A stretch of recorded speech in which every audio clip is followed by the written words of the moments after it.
بسم الله الرحمن الرحيم عن ابن عباس رضي الله تعالى عنهما قال قال رسول الله صلى الله تعالى عليه وسلم من بدل دينه فاقتلوه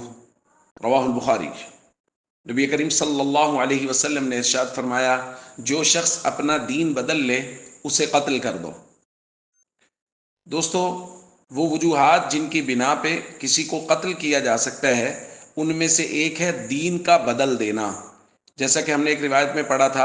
حضور نے فرمایا المارق من الدین التارک للجماعہ، وہ شخص جو دین سے نکل جائے، جماعت کو چھوڑ دے، اس شخص کو قتل کرنا جائز ہے بلکہ لازم ہے۔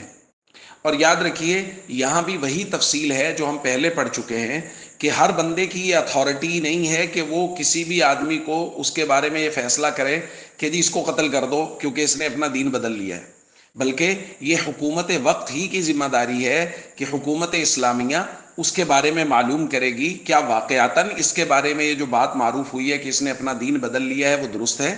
اگر وہ بات درست ثابت ہو جائے گی، پھر اس کے بعد اس کو 3 دن تک قید میں رکھا جائے گا اور علماء کو اس کے پاس بھیجا جائے گا جو اس کے شکوک و شبہات دور کریں گے کہ تم اسلام سے کیوں پھرے ہو،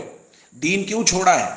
جو وجہ وہ بیان کرے گا، علماء اس کے شکوک و شبہات کو دور کریں گے تاکہ وہ واپس لوٹ آئے، اور اگر وہ واپس لوٹ آئے گا تو وہ عام مسلمانوں کی طرح ہوگا، اس کو قتل نہیں کیا جائے گا۔ لیکن اگر وہ اپنے شکوک و شبہات کے دور ہو جانے کے باوجود بھی کفر پر ڈٹا رہے گا تو پھر اس کو قتل کیا جائے گا۔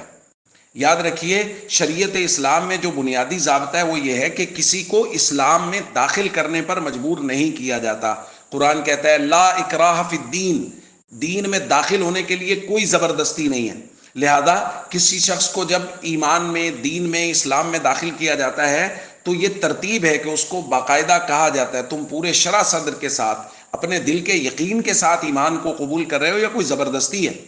تو اگر وہ پورے شرح صدر کے ساتھ، دل کے یقین کے ساتھ ایمان کو قبول کرے گا تو پھر اس کو کلمہ شہادت پڑھا کے ایمان و اسلام میں داخل کیا جائے گا۔